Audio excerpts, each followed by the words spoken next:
sometimes they're quoting to hit back at the Saffron gang, telling them that you are talking about God, but your great grandfather was an atheist. Just yesterday, my press statement had come like that because BJP objected to the anti-superstition bill. I said, what are you talking about? Saying that atheists have brought it. Your great grandfather, your founder Savarkar himself was an atheist. It is just to hit back at them. We are quoting this picture and the devil. I don't hold Savarkar as a hero or a beacon of guidance for people. No, sir, I definitely know that you would never. There is no doubt. But the point is that officially, I just wanted that it needs to be that because I was also talking. I had a conversation with Charvaka India, and they also said that we should bring it into reminder all the time so that we are aware of this issue. The second question I would just very brief. I think Babu sir also wants to answer it, so I would take his answer. And just second question. There was this report in certain newspaper in Maharashtra, and it hasn't happened. I'll just take one example. There were 150 Mercedes-Benz were bought at a price of 66 crores, and the bank was and the bank who issued the loan was State Bank of India, and it was given at a. Now you may think that because I'm from economics background, I'm trying to relate it a little and would be very brief. Given at an interest rate of 7%. And this person, Sainath, who went to State Bank of India, and he asked whether I can get a tractor of 5 lakh rupees, what would be the interest rate? He was told 12%. Now, there is, if we go by a rationalist viewpoint, there is nothing we can say really against it. And are we able to say something against that it is a very rational decision for a bank to give it to someone who has a higher capability to pay back. Buying a Mercedes car right now. But what is it actually doing to the economy of the country? Yeah, so I just want what is the rationalist solution from that? Because I'm actually very interested in this. So I would want the rationalist to also delve, as you have delved in caste issues. I've read your writings on caste issues, also on women's issue and all that. What it has to say on this? I think it was fixed between the bank and the dealers of the car. Because many times you see the banks giving at a very low interest rate. When I asked how, they said we have got an understanding with the dealer of the car who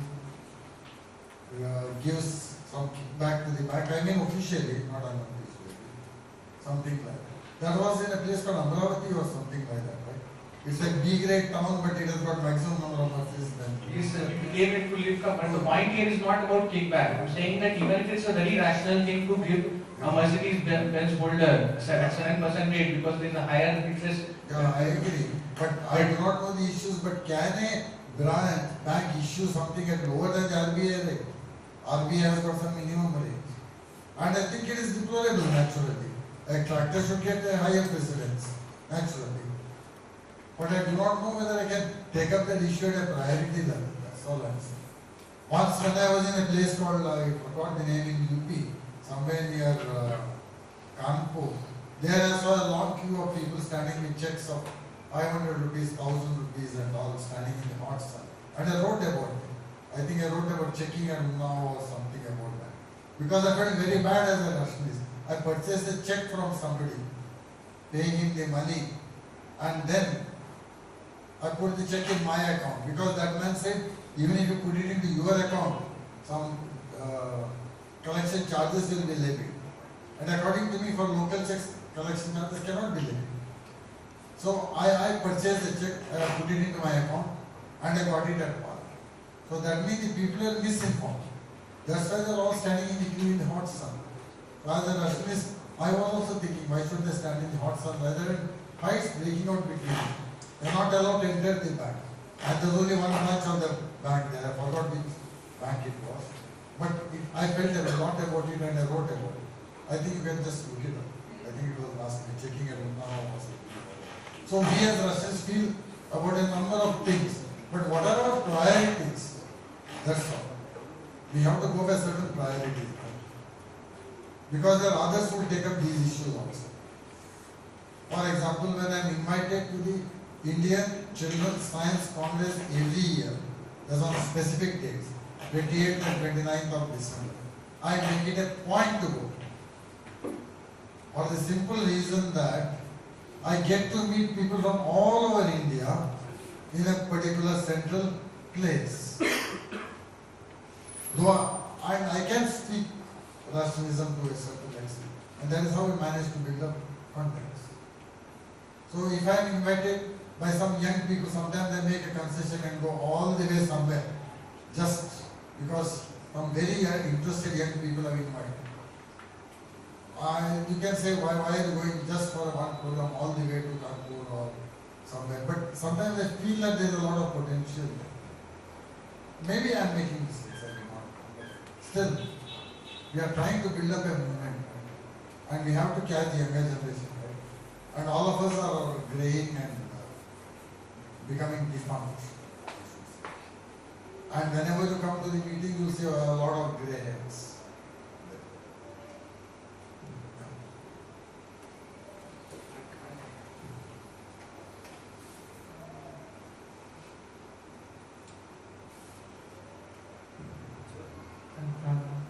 This is like basic question maybe, but what does FIRA basically does? Does it recognize every rationalist organization in every place and list them out, or does it take initiative to start rational organization in every state in every place?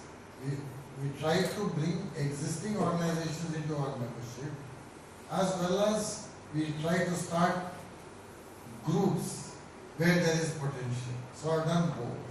I've drawn a lot of organizations into this who are like-minded, but they are not aware of something like this.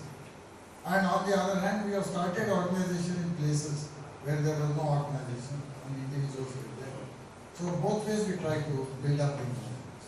So in that case, like you said, West Bengal doesn't have any organization and only individualist organization are existing.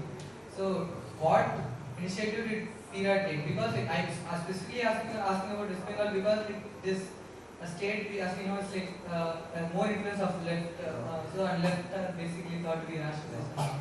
So why couldn't FIRA start? Really, I do not know, because I have been invited a number of times, but nothing has come out of those invitations. No. Like why FIRA on their own Where could not you start wanted to go and anything? stand on the streets of Calcutta and say, come and join the movement. No, FIRA could start a branch or FIRA could start a... FIRA cannot start a branch.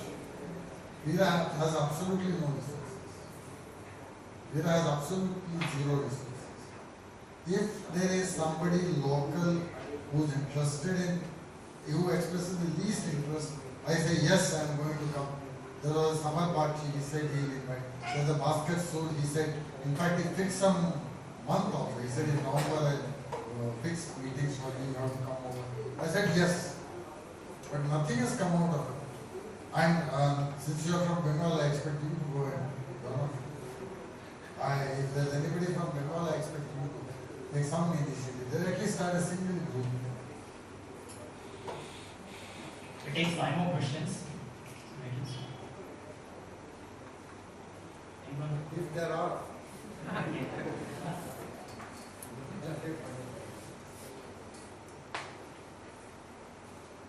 Hi, this is Doug.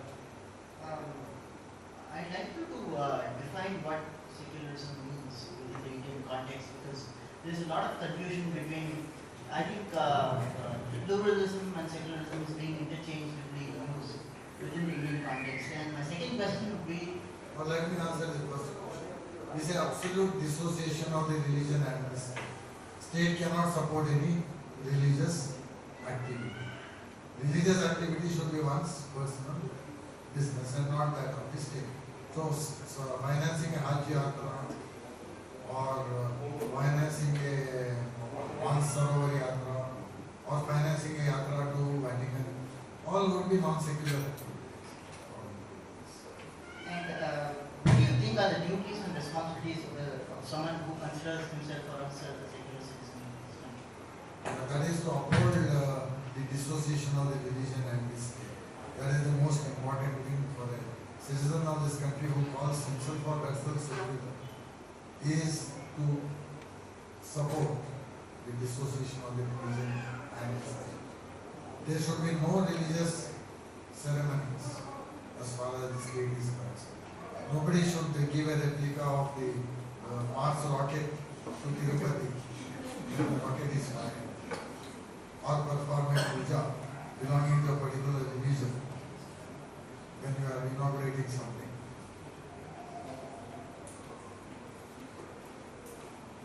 And in Karnataka, for having submitted a draft bill for it, there are huge attacks on the draft bill itself, on the party which is going to bring that bill. And already people are developing cold. CM himself is saying, no, it won't get done. My name is Chantika.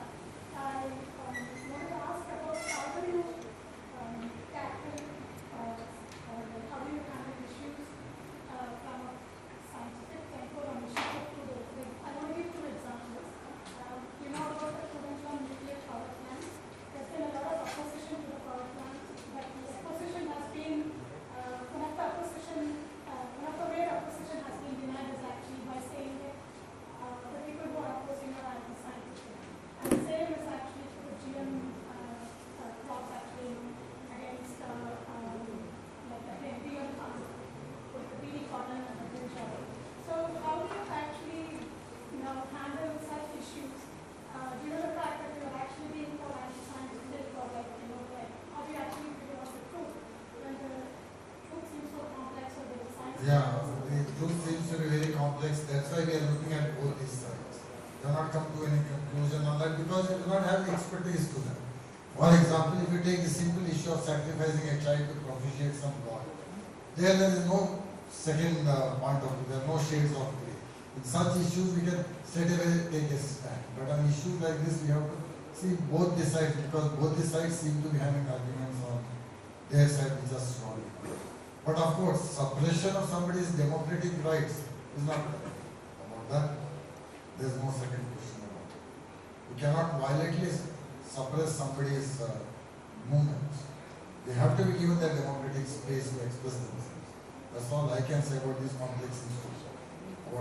Though I am a biochemist myself, about the GM food, there are a lot of issues which come up. For example, whether the DNA can get spliced to your DNA, you consume it, things like that. But there are a lot of protection mechanisms for that. Any DNA that gets into your cell will be hydrolyzed. So whether this DNA behaves differently from the other DNA, those are very complex issues and experimental evidence seems to be varying on both the sides. Once deals with this side, once deals with the other. So I cannot definitely say anything conclusive about these very delicate issues. One is that we need power, right? We are power starved. And the one that causes the least atmospheric pollution seems to be argument. Seems to be yes. But they are saying in the long term it is worse than a coal fire plant or something like that. So definitely we have not come to conclusions on that. And we are not asked to also. We would rather concentrate on issues which are very clearly against anti-people issues. And that's what we have been doing all the time. Yeah. My question. How does the rationalist movement in India plan to fight organizations like the RSS or the Roman Catholic Church, which promote superstitious beliefs, which promote spiritual To so-called? have a organized fight against them, we should build up a stronger organization. So that's what we need. And right now we aren't anywhere near that. So probably after we build up a strong enough organization, we can take them on. Right now we are taking them on issues. When RSS says cow's urine is a panacea for 440 diseases, we take them on and say prove it. But as we cannot take on each and every issue that is. When Roman Catholic Church says that by blessing some diseases are cured, we attack it. That's all we can do based on issues.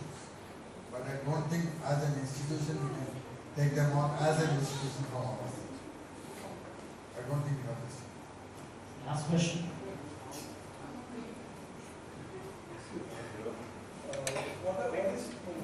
For example, our man who is in exile, he did not take on the Roman Catholic Church. He just took a specific issue and then ran away for reasons best known to him. Right now we are taking on a big religious organization near Mangalore called as Dharmasthala, where there have been 454 unnatural deaths for the past 10 years. And I think you can go for the Justice to Saujanya page, you will see what sort of a reaction has come against what has been happening in that place. What is your views on Swami Vivekananda? As a rationalist, how do you look at him and his teaching and his principles? His principles I do not know, but he was trying to be a Hindu missionary, like the Christian missionaries proselytizing. I think he was trying to be Hindu missionary proselytizing.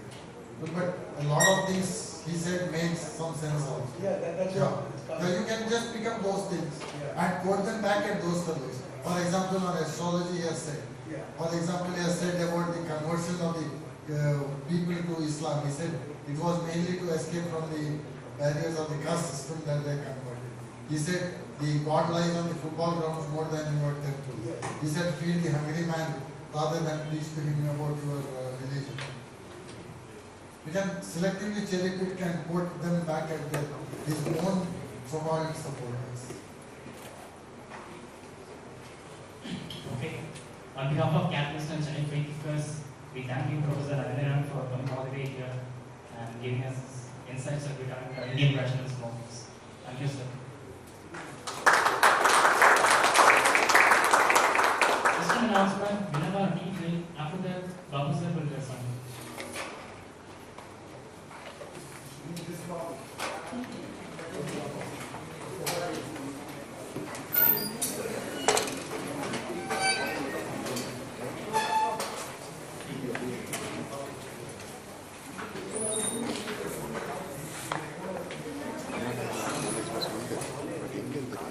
மக்கள் வந்து எங்கெல்லாம் போகிறாங்க.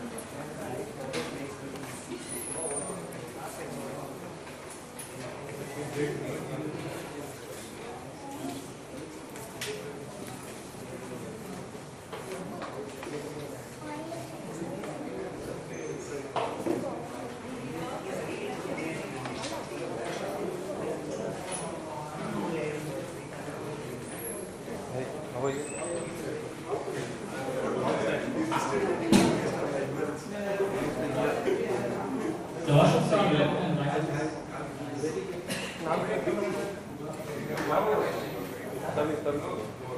9.